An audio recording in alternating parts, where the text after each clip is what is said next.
I want to talk about the three aging defenders on this team. I want to talk about Tyrann Mathieu, Demario Davis, and Cam Jordan. We know that Tyrann and Cam Jordan have restructured their deals, taking a quote-unquote pay cut there, and that's helping the Saints get under the cap. But those three guys, how much is left in the tank?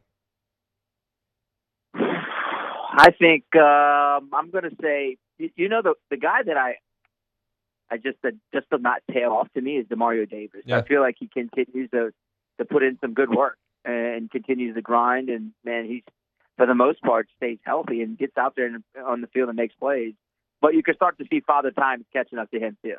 I'm going to say, look, those guys are, Demario and Cam are 35, 36. They're going to both be 36 when the season is going on.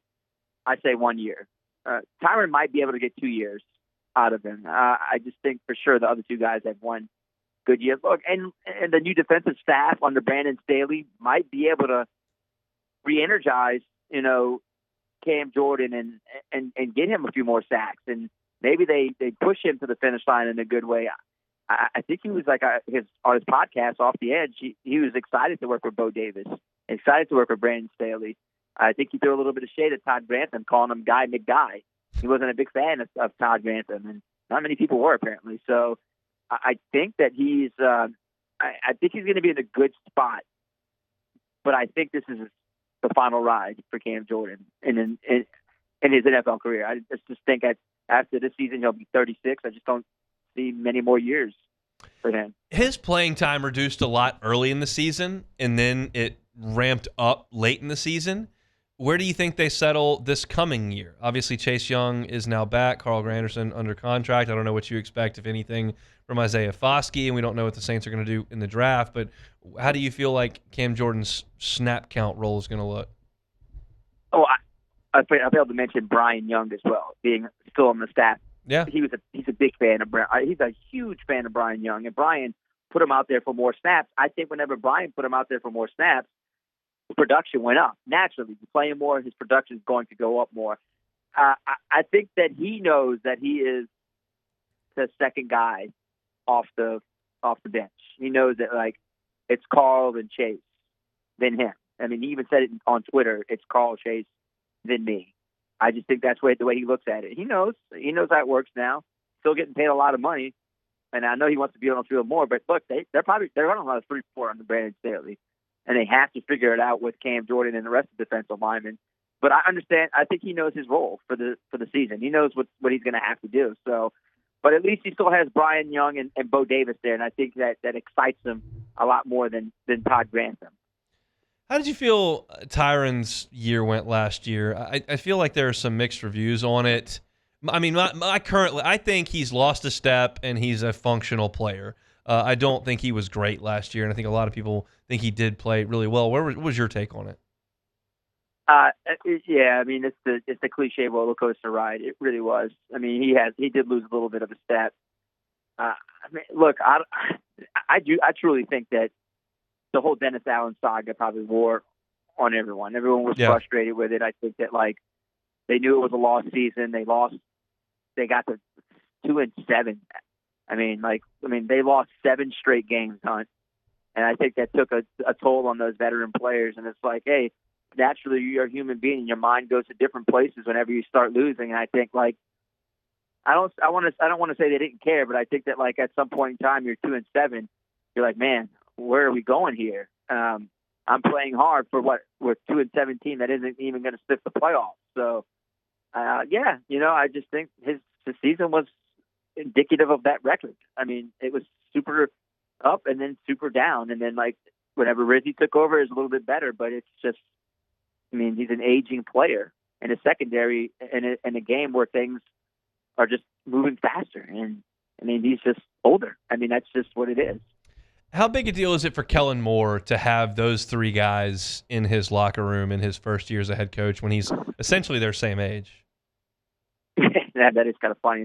I laugh at his age and those players' ages, but yeah, you still want to have those those leaders who've been in the community, who've been on this team, who've done like a lot of positive things. So they may have lost step, but they're still good players, like on and off the field, and you need to have that. They have that in Philadelphia, and I think he understands like we need to have that here in New Orleans. We can't just dump all of our veteran players and just have a bunch of young guys running wild.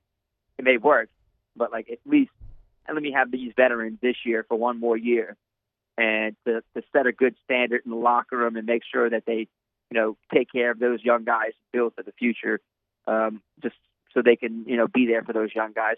It's fine. It's fine. I've told you, Hunt, this season, and my gut it just feels like another 6-win season, 5-6-win season, and that's okay.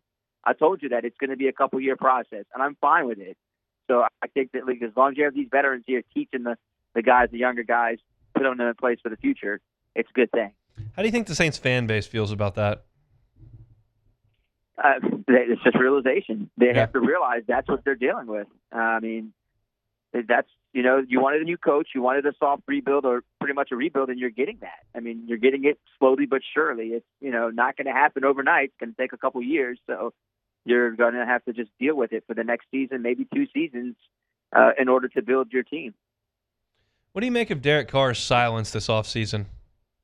A lot of people didn't like what I tweeted about when I tweeted last week or 2 weeks ago how all the captains and other players were front and center in the Super Bowl and he wasn't.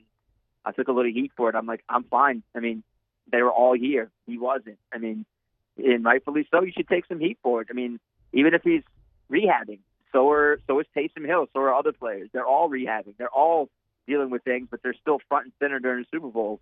And you know what they say, Hunt, silence is deafening. It's just not a good thing. I mean, I think it had probably a lot to do with those whole talks of him taking a cut and them saying, I'm not taking a cut. So I guess there was a little back and forth between the organization and Derek. And look, when was the last time there was a disconnect this big between the Saints quarterback and the fan base? Like Aaron Brooks?